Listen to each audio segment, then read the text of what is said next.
You know, brethren, back a number of years ago, there was a show on television called Mission Impossible. Now, perhaps a number of you watched that show at one time or another, and you remember this team or this squad was given these various missions, seemingly an impossible mission, and yet they always managed to pull it off. Well, the likelihood of them being able to accomplish what they set out to do was frankly very great compared to the likelihood of the impossible mission that God committed to Moses and, of course, to the children of Israel, where He said, look, I want you to come out of Egypt. Now here they were, slaves in the land that was the greatest empire, the greatest military nation of the ancient world. And this group of slaves who were in bondage, who were in servitude, were told, look, we want you to come out of Egypt and to go to the land that I will show you. And of course Moses was told, now look, you go and tell Pharaoh that God says, let my people go. Well, they were faced with what seemed to be an impossible mission. And yet it was a mission that was accomplished.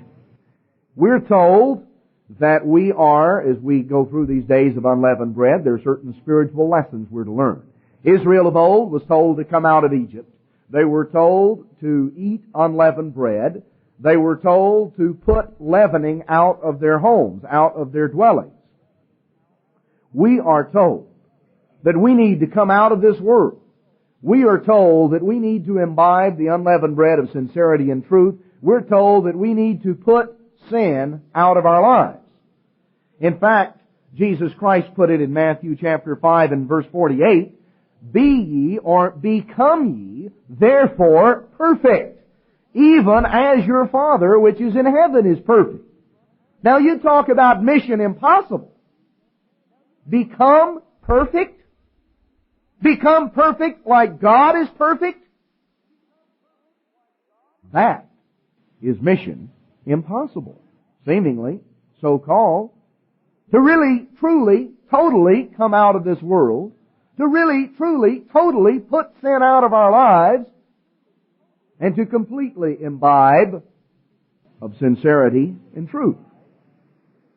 Well, brethren, we're here on the last holy day of the days of unleavened bread. There's 7 days of unleavened bread. 7 is God's number that pictures completion, that pictures perfection.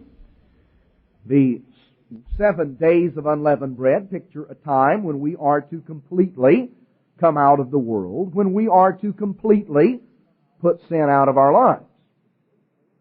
Now, there is a holy day at the beginning of the days of unleavened bread. The first day is a holy day. The last day, the day that we're here on right now, is a holy day. Have you ever considered why God placed 2 holy days in the days of unleavened bread? Now, if you look at the Feast of Tabernacles in the fall, the Feast of Tabernacles lasts for 7 days. The last great day is the 8th day. That is actually not a part of the Feast of Tabernacles. It is a separate festival. It is the final and the 7th festival of God, because the Feast of Tabernacles is the 6th festival of God, and it lasts for 7 days. Now, the first day of the Feast of Tabernacles is a holy day, but the 7th day is not. Yet in the spring, we have 7 days of unleavened bread, and there is a holy day at the beginning, and there is a holy day at the conclusion. Why, brethren, is there a final holy day of the days of unleavened bread? Why, in effect, are we here today? What are we picturing on this final holy day? The 7th day of the days of unleavened bread. Well, brethren, I want to focus in on one aspect of that, and I want us to more deeply understand this morning the real impact of the final holy day of the days of unleavened bread. Now, if we go back to the book of Exodus, let's pick up the story. I'm not going to go through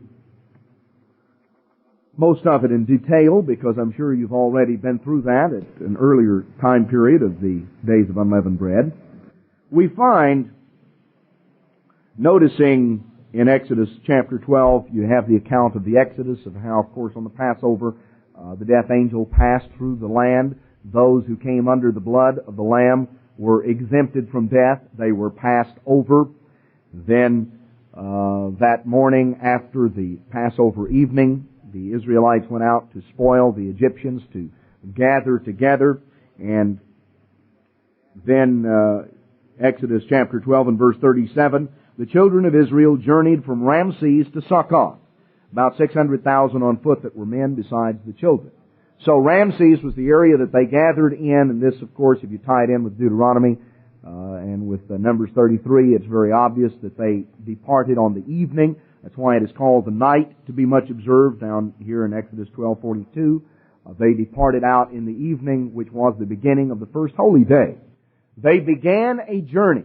They gathered there at Ramses, and they began a journey to Sukkot.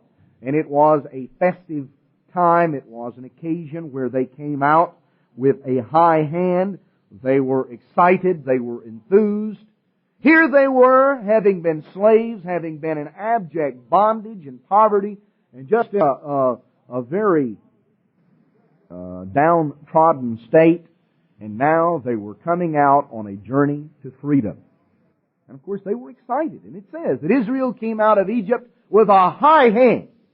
So here they were on the first holy day of the days of unleavened bread, and they made this journey, leaving Ramses just as the evening began, and traveling to Sukkot. Now, if we notice, toward the end of chapter 13, we find in verse 20, they took their journey from Sukkot and encamped in Etham, in the edge of the wilderness. Now, if you'll trace it through, and if you go back and you check it out, the days of unleavened bread fell in the year of the Exodus exactly the same way in which they fell in the year that Christ was crucified. Which means, of course, that the Passover day was a Wednesday, that Wednesday evening began the first holy day, that from sunset on Wednesday to sunset on Thursday was the first holy day. Now, it was on that Wednesday evening that they began their journey from Ramses to Sukkot. They arrived in Sukkot on Thursday, and then leaving on Friday, they made a short journey on up to Etham, which is on the edge of the wilderness. And the Eternal went before them as a pillar of a cloud by day and as a pillar of fire by night to lead the way. Now they traveled on the journey from Ramses to Etham, which was the edge of the wilderness. They were traveling a well-traveled road.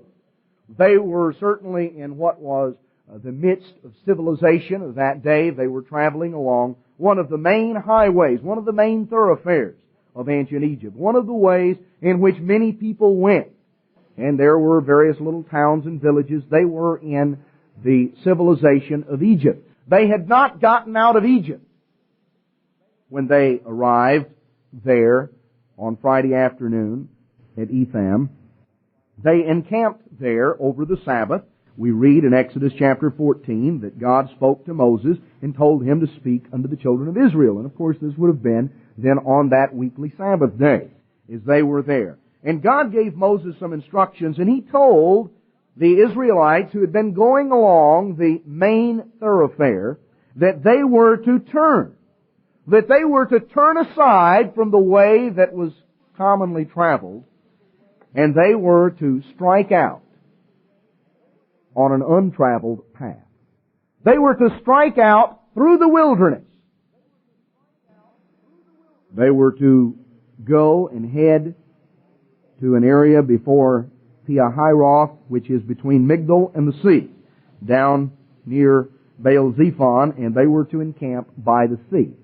Well, evidently it was on a Sunday then after that Sabbath when they began that journey, traveling on Sunday and Monday, and then arriving sometime probably the early part of Tuesday that they encamped. We find as we go on through chapter 14 that in verse 5 it was told the king of Egypt that the people fled This would have probably been sometime in the latter part of Sunday, because prior to this time, they were still in the civilization of Egypt. They were traveling along the main thoroughfare. Then all of a sudden word came back to Pharaoh that the people had turned aside. Now they had left the civilization of Egypt and they were going down through the wilderness.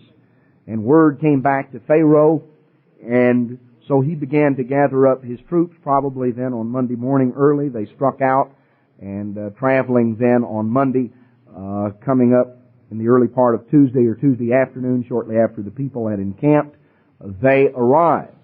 And we find that they pursued after the Israelites, and having probably caught up with them somewhere around noon on Tuesday. Now, we notice in verse 9 of chapter 14, the Egyptians pursued after them all the horses and chariots of Pharaoh and the horsemen and his army, and overtook them encamping by the sea beside Pihahiroth before Baal-zephon. And when Pharaoh drew near, the children of Israel lifted up their eyes, and behold, the Egyptians marched after them. And they were sore afraid. And the children of Israel cried out unto the Eternal. And they said unto Moses, because there were no graves in Egypt, have you taken us out here to die in the wilderness? Wherefore have you dealt with us thus, to carry us forth out of Egypt? Is not this the word that we did tell you when we were in Egypt? Let us alone, and let us serve the Egyptians. It had been better that we serve the Egyptians than that we should die in the wilderness. Oh, woe is us. Woe is us. We've really got problems now. Boy, Moses, you really did it to us. Didn't we tell you? Just look, lay off. Just kind of leave it alone. Don't get this thing stirred up. You're going to get us in trouble. And sure enough, here we are. Now here the Israelites had struck out. They had left Egypt with a high hand. They had been excited. They had been enthused. They had been all worked up. Now, all of a sudden, their excitement, their happiness, their rejoicing had turned to disappointment, to despair. I mean, you've heard of being between the devil and the deep blue sea. Well, they were between Pharaoh and the deep red sea. And it was kind of a bad spot to be in. If you look on a map, they had mountains on two sides of them. They had the Red Sea on the third side, and the fourth side was where Pharaoh's army was. Now, immediately they became scared. They became upset. They became disillusioned. They became frightened. Now, brethren, as we began our journey out of this spiritual Egypt, as we began coming out of this world, as we began to obey God, you know, it's an exciting time when you're baptized. And when you first began to learn the truth, and you're excited, and you're stirred up, and you're enthused, and boy, I'm on my way. And you get a little ways down the road, and you look around. And guess what? You know, there's Pharaoh and the chariots right behind. You know, Satan does not say, when you began to obey God and you began to come out of this world, Satan doesn't say, well, boy, you know, if you're going to obey God, if you're going to just leave the world behind, I guess I'll just have to leave you alone. I won't bother you anymore. It doesn't work that way, does it? You know, some of you have been in God's church for a while. You realize you've been pursued all along the way. And sometimes, brethren, we get to the point where we feel like we're entrapped. I mean, you got the mountains on one side and the sea on the other, and, you know, here comes Pharaoh, headed straight towards you, and what are you going to do? Now, Israel began their journey out of Egypt as a group. And notice, you know, what Moses told them. In verse 13, Moses said unto the people, fear not, stand still, and see the salvation of the Eternal. And that's all they had to do. Number one, don't get scared, don't get frightened. Just stand still and see the salvation of the Eternal. Now, a lot of times we come up to where we think, boy, you know, there's no way out. And what we need to do is to fear not, stand still, and see the salvation of the Eternal. The people weren't told, you go try to just do it your own way. You know, and one guy tried to build a pontoon bridge, and the other one tried to build a boat, and somebody else tried to swim. And somebody else said, well, you know, I think maybe we ought to kind of try to climb the mountains and crawl up that way and go way up around. And everybody tried to go his own way. No, that's not the way God did it. And God didn't bring them up to the Red Sea and say, well, now I got you guys this far. Now let's see if you can manage to get across. You know, here you are, and you know, you got several alternatives, and you just try whatever seems right. Whether it's building a bridge or building a boat, or trying to climb the mountain, or surrendering and going back into Egypt, or any number of things, and various alternatives that people can come up with. They were told, stand still and see the salvation of the eternal. Let God do it God's way. Moses told them in verse 14, the eternal shall fight for you, and you shall hold your peace. Sometimes, brethren, we complicate our problems by trying to solve them our own way. We have our way that seems like the solution to us, and we think we're boxed in. And we think, well, there's no way out. What about walking across the Red Sea? You know, we don't think of that. Well, God can take care of that. God, you know, there's no such thing as being boxed in when you've got God with you. Now, if you left God behind and you went your own way, you know, if some of the Israelites had said, look, I don't think this is the way we ought to go. I think we ought to go up by the way of the Philistines and go in that way. You know, just kind of go straight across the land of Goshen and go into the Sinai Peninsula that way. I don't think we ought to go down by way of the Red Sea. You know, I don't recall any bridges down there, and I don't see how we're going to get across. If somebody had had that approach, they'd have probably gotten killed on the way. That's one of the reasons God didn't take them up by the way of the Philistines, because there would be warfare along that way. You know, Pharaoh's army would have probably gotten them first. And the reason they would have been in trouble would have been because they would have been where God was not. You see, God was in the pillar of the cloud and the pillar of fire, and He led them the way He wanted them to go. And those who were willing to follow where God led can never be boxed in. As long as you follow where God leads you. Not where your own carnal human nature leads you. Not where the way that seems right unto you. But as long as you follow where God leads you. You can never be boxed in. Because God can open up the Red Sea. God can take care of whatever it is you think has you boxed in. But the only way that you can be assured of that is if you are where God is. If you struck out on your own and you've arrived at some point that you got there by some way of your own devising, then you might be in a mess, because you might be faced with a situation, you know, you've got yourself into it, now let's get out of it. All right. So we go through the story. God told Moses to lift up his rod, that the Red Sea would part, and that Israel was to go across dry shod. And this was on the last holy day of the days of unleavened bread. This was during the evening portion. As we find down in verse 21 that they sent a strong east wind all night, made the sea dry land, the waters were divided. This was the evening. This was on Tuesday evening that began the last holy day of the days of unleavened bread. The children of Israel went across, we read in verse 22, they went across the Red Sea dry shod. In the early morning light, the Egyptians realized what had happened. The pillar of fire that had separated the Egyptians from the Israelites was removed, and the Egyptians struck off through the middle of the Red Sea, chasing after the Israelites. And of course they got into the middle, and God quit holding the water back. And you know what happened. You know, the Egyptians were swallowed up in the sea. God took care of the enemy. Now this was a miracle, an absolute miracle of God to get Israel out of Egypt. Israel could not start coming out of Egypt by themselves on their own strength, and they could not get out of Egypt on their own strength. It took God at the beginning and it took God at the end. It took Jesus Christ, who was, of course, and is the captain of our salvation.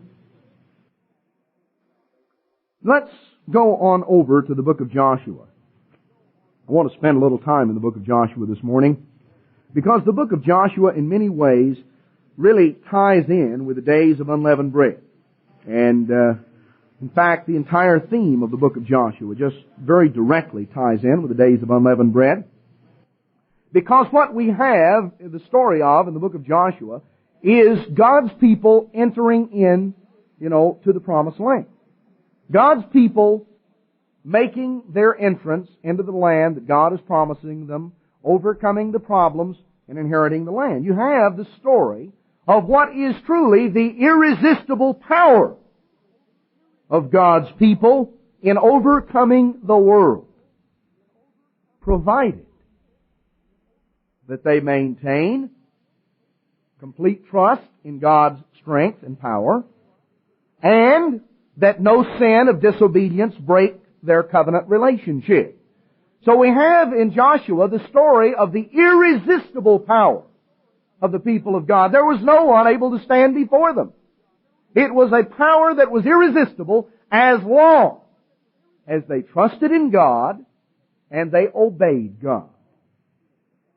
Now let's notice here in Joshua, let's begin in chapter 1, verse 1. After the death of Moses, the servant of the Eternal, it came to pass that the Eternal spoke unto Joshua, the son of Nun, Moses' minister, saying, Moses, my servant, is dead. Now therefore arise, go over the Jordan, you and all this people, unto the land which I do give to them, even to the children of Israel. Every place that the sole of your foot shall tread upon, that have I given unto you, as I said unto Moses. From the wilderness and this Lebanon, even unto the great river, the river Euphrates, all the land of the Hittites, and unto the great sea, that is the Mediterranean, toward the going down of the sun, shall be your coast. There shall not any man be able to stand before you all the days of your life. As I was with Moses, so will I be with you. I will not leave you, nor forsake you. God did not say, I'm going to get you in there, and I'm going to let you get in the middle of a mess, and then, you won't see me anymore. I'll be long gone, and I'll just leave you to get out of it the best way you can. That is not what God told Joshua. He said, look, there is no one that will be able to resist you. I will never leave you, nor forsake you.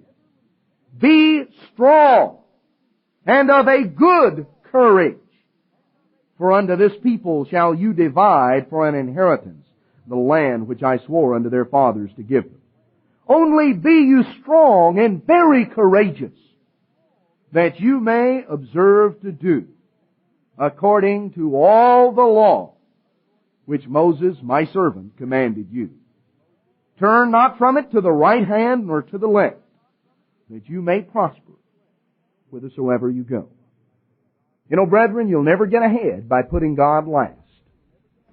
It doesn't work that way.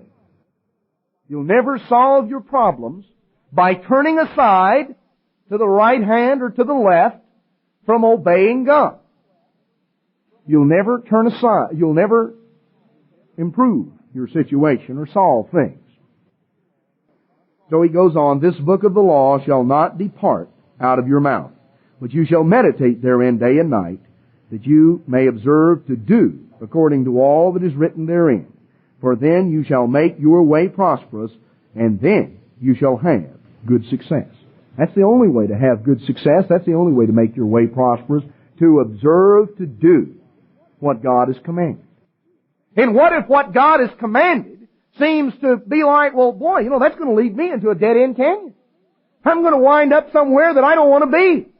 Why, if I do what God says, I'll be over here, and I don't see how that'll work out.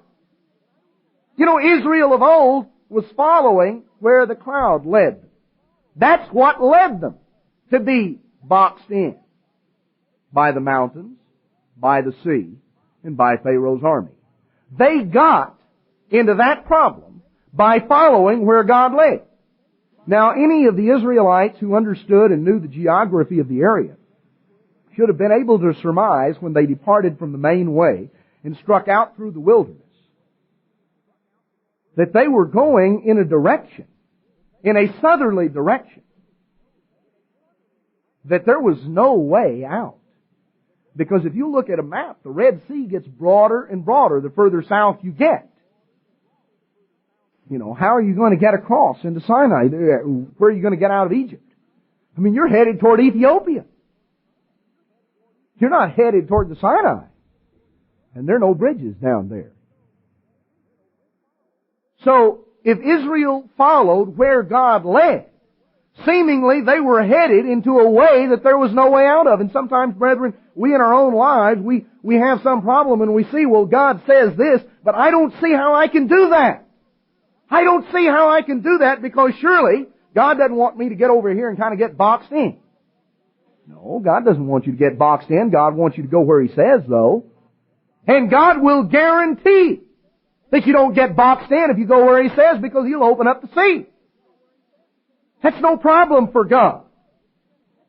But there's no way to get ahead by departing from the law of God, by departing to the right hand or to the left, by turning aside, by doing your own thing or going your own way. Those Israelites, if there were any that tried to go their own way, never got to the Promised Land. The only way to get to the Promised Land was to go where God said go, when God said go there. And anything else resulted in disaster. So God made a promise to Joshua. He said, look, you go on in. Now here they were, entering into the Promised Land, and the Promised Land was filled with various hostile Canaanite tribes. And right there, guarding the entrance into the Promised Land, was the great fortress city of the Canaanites, the city of Jericho. Now Israel had to cross the Jordan River, and then they had to pass the great fortress city of the Canaanites, the city of Jericho. Then as they came on into the Promised Land, there were various other hostile tribes and cities there. It was a monumental task that lay before them.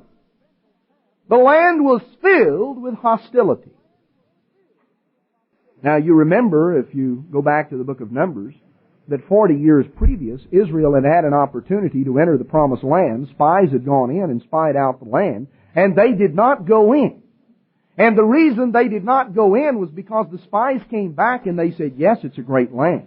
Yes, it is a wonderful place. It's everything God said, but there are giants in the land. And they are big. I mean, you know, we're like grasshoppers compared to them. I mean, they're way up there and we're way down here. And if you saw those giants, you'd realize there's no way. I mean, those guys will look at us and stomp on us. They won't even need their swords. And of course Israel, you know, wept and lamented and mourned and carried on and went through all of their rigmarole. And they did not enter into the Promised Land. They died in the wilderness instead. It was always what they were afraid of doing, and that which they feared came upon them. And there were only two that entered into the Promised Land. That was Joshua and Caleb. Of all of the adults, of that 600,000 men that came out of Egypt, only two entered into the Promised Land. That was Joshua and Caleb. And the reason those two entered is a very, very simple reason. They simply believed God. You know, they were just simple-minded enough to believe that God meant what He said. And it didn't matter if there's a 10-foot giant standing in front of you. Big deal. If God says go through him, go through it. If God says cross the sea dry shod, then strike out. And just walk ahead. And figure it's God's problem to see that you get across. Well, that's what they did. And they were, of course, there to enter in. So, Joshua was told, look, you strike out and you go forward. I will see you through to the end. Well, as you come on through the rest of Joshua, you notice in chapter 2 that they sent, again, spies on into the land. They began to make preparations in chapters 3 and 4 to cross the Jordan River. In chapter 5, they did cross the Jordan River. We find in chapter 5 and verse 10, the children of Israel encamped in Gilgal and kept the Passover on the 14th day of the month at evening in the plains of Jericho. They crossed the Jordan prior to Passover, and now they were going to keep the Passover here in the plains of Jericho, because they were, had crossed over and were now ready to go on forward to enter into the promised land. And they did eat the produce of the land on the morrow after the Passover, unleavened cakes and parched corn in the selfsame day. And the manna ceased on the morrow after they had eaten of the produce of the land, neither had the children of Israel manna any more, but they did eat of the fruit of the land of Canaan that year. Now the morrow after the Passover is described here as being identical with the morrow after the Sabbath, or in other words, the day of the wave sheaf. This is brought out in the Jewish commentary, that they were now ready. This was here at the time of the days of unleavened bread. Now, let's notice in verse 13. It came to pass when Joshua was by Jericho that he lifted up his eyes and looked, and behold, there stood a man over against him with his sword drawn in his hand. And Joshua went unto him and said, Are you for us or for our adversaries? And he said, No, but as the captain of the host of the eternal am I now come. And Joshua fell on his face to the earth and did worship and said unto him, What says my Lord unto his servant? And the captain of the eternal's host said unto Joshua, Loose your shoe from off your foot, for the place whereon you stand is holy. And Joshua did so. Now this was the one, of course, that became Jesus Christ. That's very easily proven. You can find an example back in the book of Daniel when an angel appeared to Daniel, and Daniel fell down on his face before the angel. The angel said, Look, you stand up. I'm just a servant of God like you are. Don't fall down and worship me. Now this particular being said, Look, he didn't tell him, when Joshua fell down to worship, he didn't say, Get up. He said, You better take your shoes off, because you're on holy ground. Now the other account you read of that is where God appeared to Moses in the burning bush and told him to take his shoes off. The ground he was on was holy ground. Here is the one that became Jesus Christ. And he appeared here He appeared unto Joshua, and he told him, I am the captain of the eternal's host. I'm the one that is here to give you the victory. And Joshua worshipped him. Immediately thereafter, Jericho was shut up, because, of course, when Israel came and encamped on the plains of Jericho, Jericho shut itself up, preparing for a siege. Instructions had been given by Christ to Joshua as to what they were to do. They were to walk around the city of Jericho, and they were to go around once each day. And on the seventh day, they were to go around 7 times, and they were to blow the trumpets, and the people were to shout. Now, they were to go around once each of these 7 days, and the priest blew on the trumpet once. Now, these, of course, were the 7 days of unleavened bread, and that's made plain from the context here in Joshua 5 and 6. Josephus, the Jewish historian, brings it out very clearly. The Jews have always recognized that these were, of course, the days of unleavened bread, the time when Jericho fell. And these were the 7 days that they encompassed Jericho. Jericho symbolized the world. That was the capital city of the Canaanites, their great city. And that symbolized the world. This is God's people overcoming the world. Just as God's people came out of Egypt, Egypt typified sin, Egypt typified this world, God's people have to come out of this world. And we come out collectively. We come out as a group. God's church has certain standards that set it apart from this world. So we do certain things as a group. Other things we do as individuals. Individually, we put the leaven out of our homes. We put the sin out of our lives as individuals. We individually imbibe or partake of unleavened bread. We individually partake of sincerity and truth. We individually grow and overcome. Now, here they were. You know the story. I'm not going to go through and for the sake of time and read it verse by verse. But Israel went around the city of Jericho. Now you can imagine, the first day. Here on the first holy day, people of Jericho got up in the morning. They were looking out because they'd seen Israel come over. They'd seen them encamp out there on the plains of Jericho to observe the Passover. Now here on the holy day, all of a sudden, the Israelite army started moving out. Oh boy, everybody, they were at their battle stations, they were waiting. And Israel didn't get close enough to let them shoot arrows down or anything, but they just marched around. Just kind of walked around, and here they were following around, the priests were going, and they followed all around the city, walked around once, and went back to the camp. The priest blew on the ram's horn, and away they went. Well, people in Jericho were standing up there scratching their heads, saying, well, what's going on down there? What are those people up to? And now, about the second day, they came out, walked around. The priest blew the trumpet, they went on back. The third day, they came out, walked around once, looking around. Fourth day, the fifth day, and the sixth day, here they were. Well, those people in Jericho, they probably figured, we got candidates for the loony farm down here. What do those guys think they're doing? I mean, well, what good does this do? They're walking around the city. And you know what? There were probably some of the Israelites by that time wondering, now, what on earth are we doing? What good does it do to walk around the city? I don't want to walk around the city. I'd rather sit back in the camp. People have their own ideas. And a lot of times people do not see the logic of what God tells them to do. Say, well, I don't see it that way. I don't see how that's going to help. Boy, how many times have I counseled with people and pointed out to them what God's law tells them to do? And their response is, yeah, but I don't see how that's going to help my situation. I don't see how that's going to work for me. I don't think it'll work that way. I don't think I ought to do that. I've got something over here. This is what I think I ought to do. They've got the way that seems right unto them. God says there's a way that seems right unto a man. And He says the end thereof are the ways of death.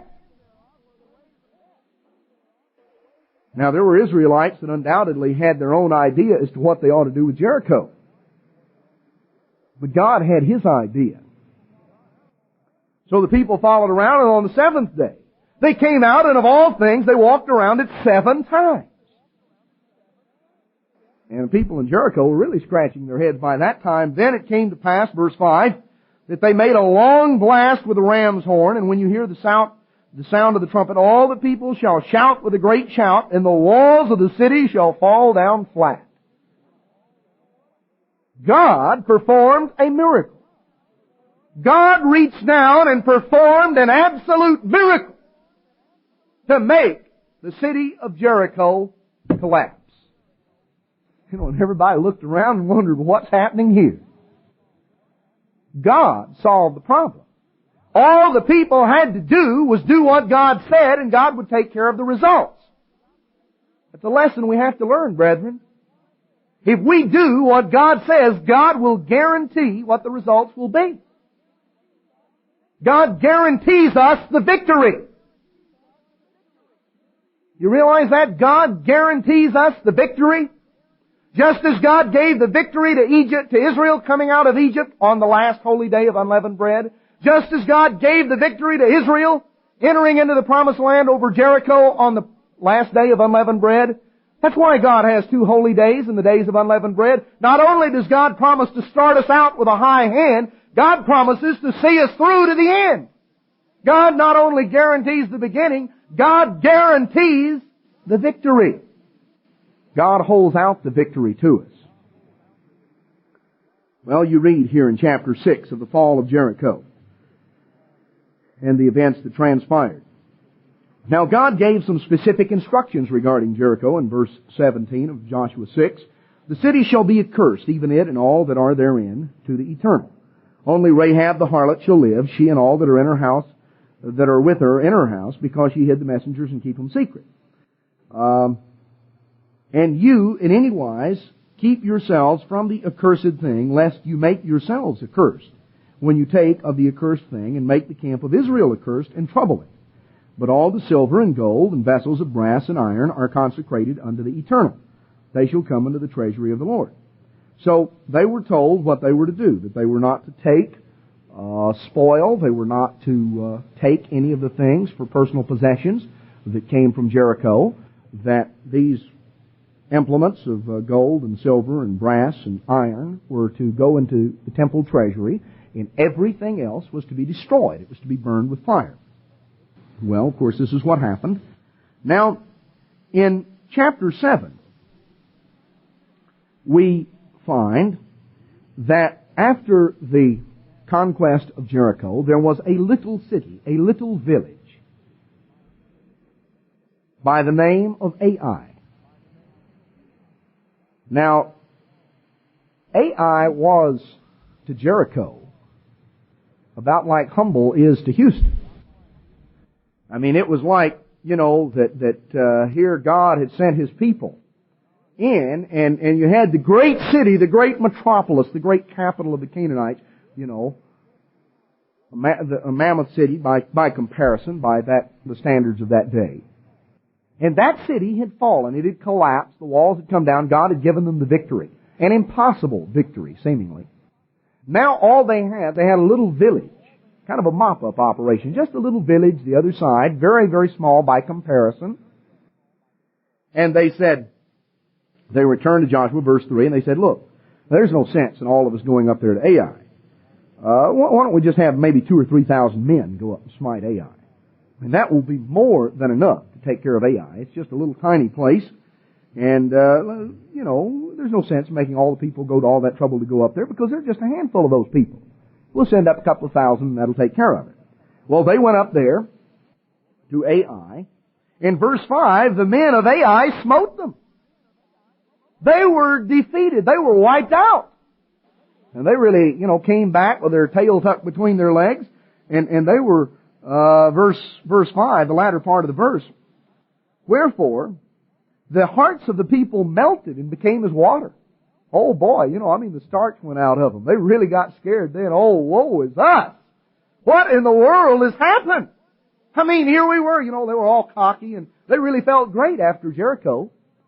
Because you see, probably, knowing human nature, they had kind of convinced themselves that really, they had had a lot to do with that victory. They'd really done all these things and they were really pretty great and nothing could stand before them. So they went charging out cocksure to take care of Ai and came back kind of like a whipped dog, and they were really feeling low and their hearts just melted and became water. And they were scared to death and they said, oh, woe is us. What's happened? Well, Joshua was upset and he couldn't understand what was going on. And verse 10, the Eternal said unto Joshua, get up. Wherefore lie you here upon your face? Israel has sinned. And they've also transgressed my covenant which I commanded them. For they have even taken of the accursed thing, and have also stolen and dissembled also, and have put it even among their own stuff. Therefore the children of Israel could not stand before their enemies, but turned their back before their enemies, because they were under a curse. Neither will I be with you any more, except you destroy the accursed from among you. When Israel went forward in obedience to God, nothing could stand before them. When they allowed sin in their midst, God quit going before them. And their best efforts came to naught.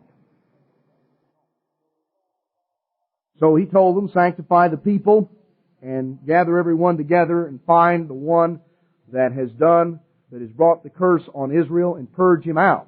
He's to be stoned and burned with fire. And of course, as you go through the story, Achan, they cast lots. Achan was found to have been the one that had stolen the things. He and his family had collaborated together and had hid these things under his tent. A Babylonish garment, 200 shekels of silver, a wedge of gold of 50 shekels weight. And he says in verse 21, I coveted them and took them. And so they were there, and Achan and his family and everything that pertained to him that had collaborated together in this grievous sin were taken, and they were stoned to death. Their bodies were burned with fire, and a heap of stones was piled up there in the valley of Achor, which means literally the valley of trouble. Now, brethren, there's an important lesson there, and I don't think that it's lost on us. I don't think it's lost on God's church today. I think that that's why we look back over much of the decade of the 70s and see a time when we were spinning our wheels and when much of our best efforts came to naught. Because God is not going to grant His blessing when there are many things that are displeasing to Him that are in our midst. That's why, as you read in the account of the Apostle Paul in 1 Corinthians chapter 5, where Paul had the fornicator purged out of the church. He said, a little leaven leavens the whole lump. Brethren, they're frankly things we're not going to put up with anymore in God's church. A little leaven leavens the whole lump. That's part of the lesson of the days of unleavened bread. We either go forward as a group together, or you stay behind and take your chances with Pharaoh and his army. Well, the interesting thing is, as they went through, as the problem was solved here with the sin of Achan, then in chapter 8 they went in and they took Ai without any problem. And in chapter 9 we have kind of an inset, an account of the Gibeonites who kind of worked a deception on Israel so that they would get protection. Now in chapter 10, the next battle, once they purged out sin from their midst, once they purged it out, there with the account of Achan, they were able to take Ai, and now in chapter 10 they stand ready to go into the rest of the land. In chapter 10, verse 1, it came to pass that Adonizedek, the king of Jerusalem, had heard how Joshua had taken Ai and had utterly destroyed it. As he had done to Jericho and her king, so he had done to Ai and their king. And now the inhabitants of Gibeon had made peace with Israel and were among them. That they greatly feared, because Gibeon was a great city. It was one of the royal cities, and because it was greater than Ai, and all the men thereof were mighty. So Gibeon had sued for peace. Jericho had been destroyed, Ai had been destroyed, Gibeon had sued for peace. Now an alliance of the 5 kings of the Canaanites was gotten together to be able to stand before Joshua. We find in verse 5, the 5 kings of the Amorites, the king of Jerusalem, the king of Hebron, the king of Jarmuth, the king of Lachish, and the king of Eglon, gathered themselves together and went up, they and all their host, and encamped before Gibeon and made war against it. Now, Joshua came down there, and verse 10, the Eternal discomfited them before the Eternal discomfited them before Israel, and slew them a great slaughter at Gibeon, and chased them along the way that goes from Beth Horon, and smote them to Azekah and unto Makkedah. And it came to pass, as they fled from before Israel, and were in the going down to Beth Horon, that the Eternal cast down great stones from heaven upon them unto Azekah, and they died. They were more which died with hailstones than they whom the children of Israel slew with the sword. See, God wanted to get the point across to them that Israel was not the one that won the victory. Israel did not gain the promised land on their own strength. God took care of the enemy. Verse 12, then Joshua spoke to the Eternal in the day when the Eternal delivered the Amorites before the children of Israel, and he said in the sight of Israel, Sun, stand still upon Gibeon, and you, moon, in the valley of Ajalon. And the sun stood still, and the moon stayed, until the people had avenged themselves upon their enemies. Is not this written in the book of Jasher? So the sun stood still in the midst of heaven, and hasted not to go down about a whole day. There was no day like that before it or after it, that the Eternal hearkened unto the voice of a man. For the Eternal fought for Israel. Brethren, one of the most outstanding, one of the most stupendous, mind-boggling miracles in the history of the human race occurred right here. Now I want you to draw the contrast. A matter of a few weeks before, Israel had been smitten before this little village of Ai, had been put to flight, had been unable to go forward because they tolerated sin in their midst. When the sin was purged out, there was absolutely nothing that could stand in their way. The great God, the great Creator, made the sun and moon stand still. Rained hail down from heaven to destroy their enemies. The great God, the great Creator, who had promised them the victory. When they purged sin out of their midst, nothing could stand in their way. No miracle was too great for God to bring about to give His people the victory when they obeyed Him and when they went forward as He told them. So, as you go through the rest of Joshua chapter 10, verse 25, Joshua said unto the people, Fear not, nor be dismayed, be strong and of good courage, for thus shall the Eternal do to all your enemies against whom you fight.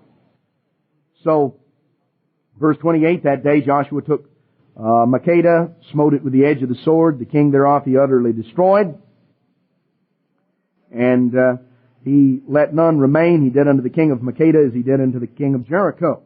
Then he passed on and he went from one place to another, went to Libnah, the Eternal delivered it also. Verse 31, he passed from Libnah, came to Lachish.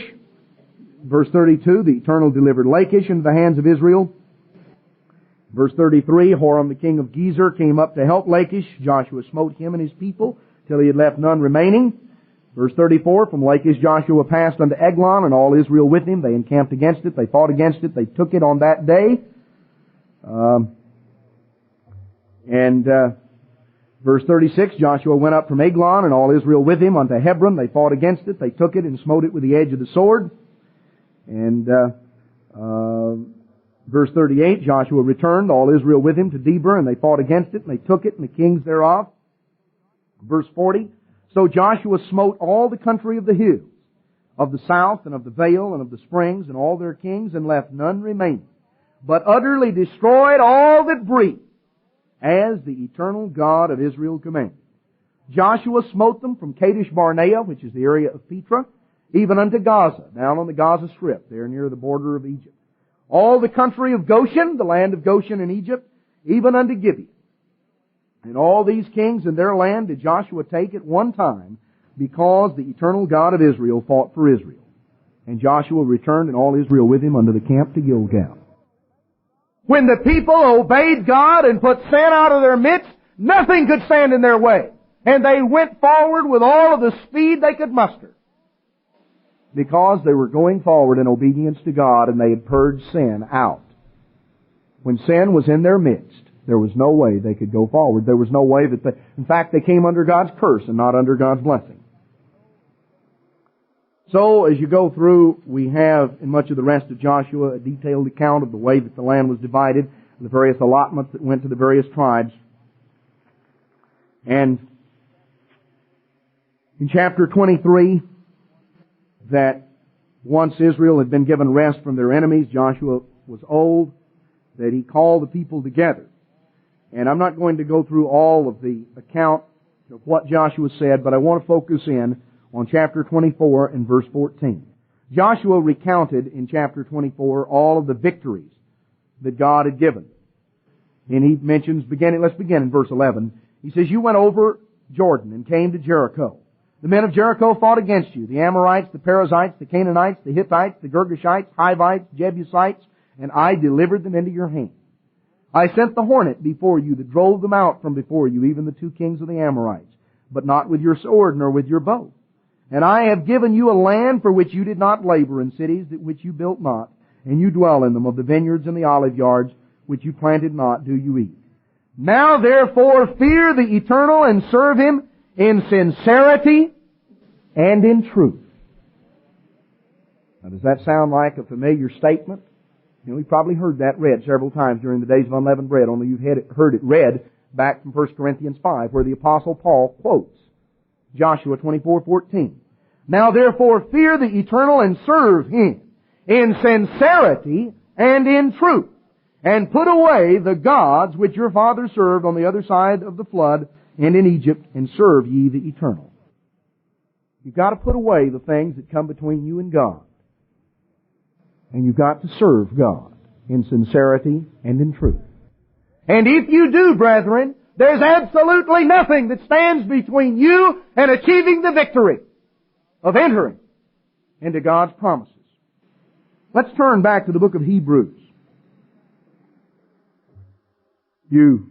I've mentioned before the reference there in 1 Corinthians 5 verse 8, where Paul tells us that we're to take the unleavened bread of sincerity and truth. That ties in very directly, that statement that Joshua made, with these days of unleavened bread. We're to serve God in sincerity and in truth. Now in Hebrews chapter 3, let's pick it up in verse 7. Wherefore, as the Holy Spirit says, today, if you'll hear His voice. Harden not your hearts as in the provocation in the day of temptation in the wilderness. Now Paul is going through and he's expounding the example of Israel coming out of Egypt. The example of our forefathers who began their exodus on that first holy day of the days of unleavened bread and struck out for the promised land. Now we're admonished here, listen, today. Don't harden your hearts as Israel did when they provoked God. Verse 9, when your fathers tempted me, proved me, and saw my works 40 years. Wherefore I was grieved with that generation, and said, they do always err in their hearts, and they have not known my ways. So I swore in my wrath that they shall not enter into my rest. Now, let's understand a little bit of what that rest was. Back in Deuteronomy chapter 12, verse 9, Israel, of course, had come out of Egypt. They had been wandering through the wilderness for 40 years. It had been a long journey. It was a long journey from Egypt to the promised land. And brethren, they had to take it a step at a time. And that's the way we are. Now, Moses told them, a matter of a short time, a matter of weeks before they entered into the promised land, Deuteronomy 12:9, for you are not as yet come to the rest and to the inheritance which the eternal your God gives you. But when you go over Jordan and dwell in the land which the eternal your God gives you to inherit, and when He gives you rest from all your enemies round about, so that you dwell in safety, and it goes on. So the promised land was called the rest that God was going to give them, the rest from their journey, that they were going to enter into the promised land, and they would enter into God's rest. Joshua refers to that in Joshua 1 verse 13. He says, remember the word which Moses, the servant of the Eternal, commanded you, saying, the Eternal your God has given you rest, and has given you this land. Now that's spoken to the people of Gad, Reuben, and the half-tribe of Manasseh, who were going to have an inheritance on the east side of the Jordan, and they were to come over to the west side and help the people there gain the land. And they were to come over there in verse 15, until the Lord has given your brethren rest, as He has given you, and they also have possessed the land which the Eternal your God has given them. Now, Joshua refers to it on back in Joshua 21. Joshua 21:44. And the Eternal gave them rest round about according to all that He swore unto their fathers. And he refers to it on down in chapter 23:1, when He called them all together. It came to pass a long time after that the Eternal had given rest unto Israel from all their enemies round about, that Joshua waxed old and stricken in age. So Israel came into the promised land, which was a rest that God had promised them.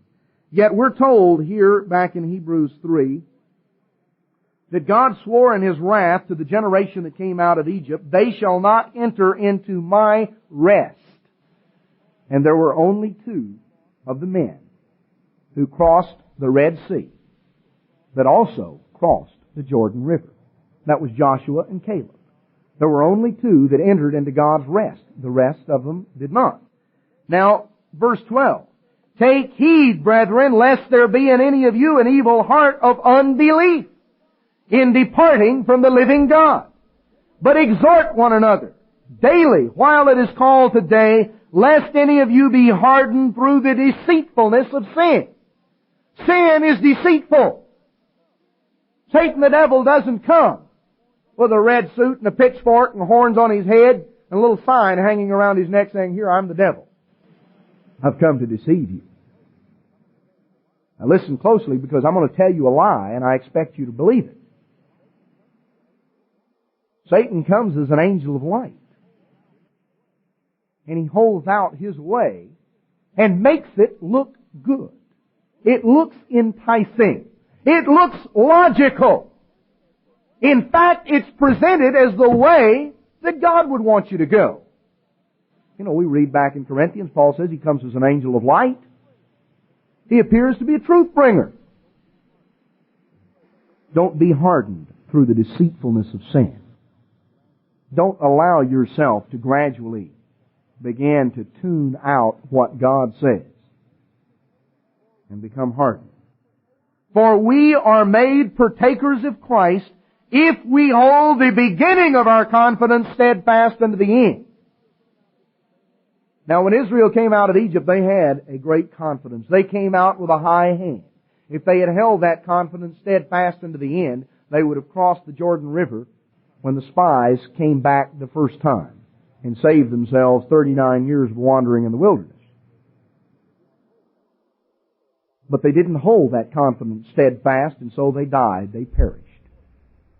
And there are those, unfortunately, that are not with us now because they did not hold the beginning of their confidence steadfast unto the end. There was a time when they had great confidence. There was a time when they knew and they knew that they knew that God would go before them and God would give them the victory. And somewhere along the line they started focusing on how big the giants were and they forgot about how big God was. And they got scared.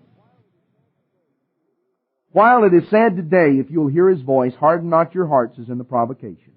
For some, when they had heard, did provoke, howbeit not all that came out of Egypt by Moses. But with whom was He grieved 40 years? Was it not with them that had sinned, whose carcasses fell in the wilderness? To whom swore He that they should not enter into His rest? But to those that believed not. So we see that they could not enter in because of unbelief. Now, it's interesting if you go back to the book of Revelation, chapter 21, and you notice ultimately the group that will not be in God's rest, that will not be in God's kingdom. Revelation 21:7, it says, He that overcomes shall inherit all things, and I will be his God, and he shall be my sons. But the fearful and the unbelieving, and then it goes on and it enumerates several other categories, but the first two categories it mentions are the fearful and the unbelieving. Why primarily did not Israel of old enter into the promised land? Now there were various ones that fell in the wilderness for various reasons. But the primary group, the largest number of them that did not enter into the promised land, did not enter in because they were scared to go forward. God said, go forward. They said, I'm scared. I'm scared to take God at His word. I'm scared to believe that God will do what He says He will do. I'm scared. And as a result, they did not believe God, and as a result, they perished. Let's continue right on in chapter 4, verse 1. Let us therefore fear, lest a promise being left us of entering into His rest, any of you should come short of it. For unto us was the gospel preached as well as unto them, but the word preached did not profit them, not being mixed with faith in them that heard it. Continuing on down in verse 8. For if Joshua had given them rest, then would he not afterward have spoken of another day? See, the rest that Joshua led the children of Israel into was not the final rest that God had reference to. You find various prophecies. You find back in, for instance, in Isaiah chapter 11, 11 verse 10, where God talks about the time after the return of Christ.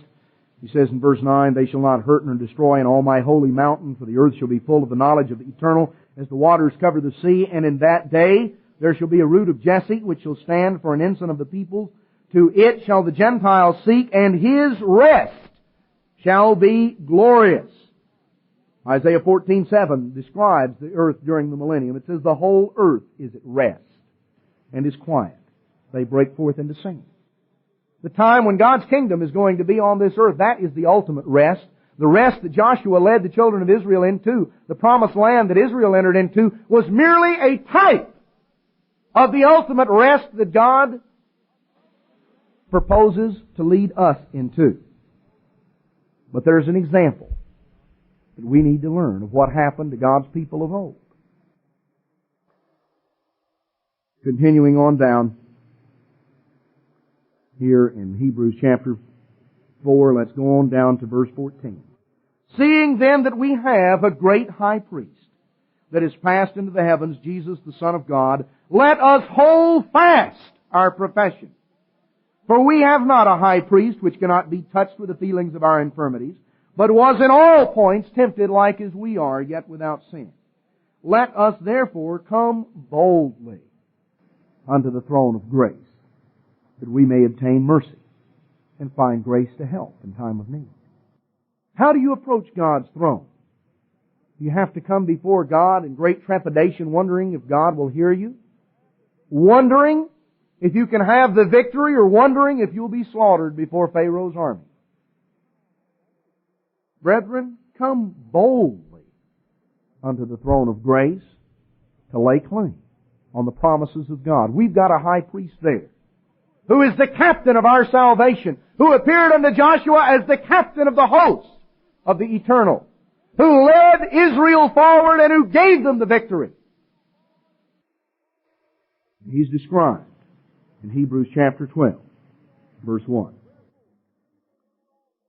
Wherefore, seeing we also are compassed about with so great a cloud of witnesses, seeing as we have all of these examples, seeing as we can look at the Bible and see what God's people of old have gone through, let us lay aside every weight and the sin which does so easily beset us, and let us run with patience the race that is set before us, looking unto Jesus, the author and the finisher of our faith, who for the joy that was set before Him endured the cross, despising the shame, and is sat down at the right hand of the throne of God.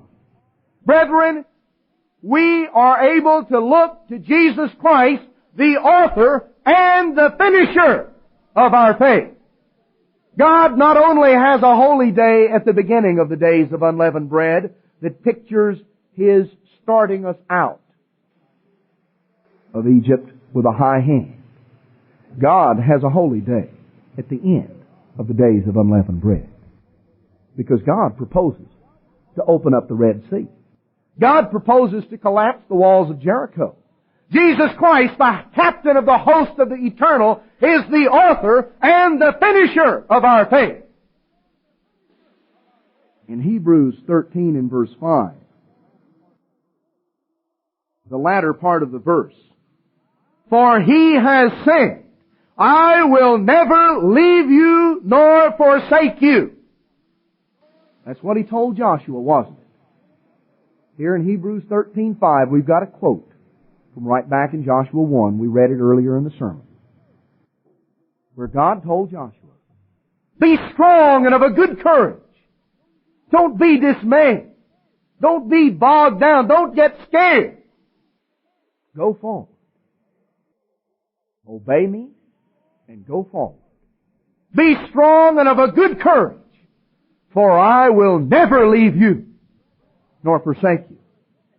Brethren, just as surely as the eternal God brought Israel through the Red Sea, just as surely as He parted those waters and allowed Israel to cross dry shod, worked a tremendous miracle to bring His people out, just as surely as that great God intervened for Joshua to grant the victory, whether by collapsing the walls of Jericho, whether by making the sun and the moon stand still.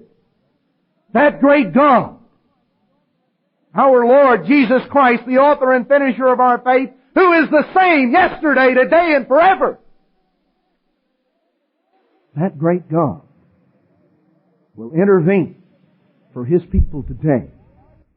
And He will grant us the victory also, as long as we purge sin out of our lives and serve Him in sincerity and truth. Jesus Christ, the author and the finisher of our faith, will never leave us or forsake us.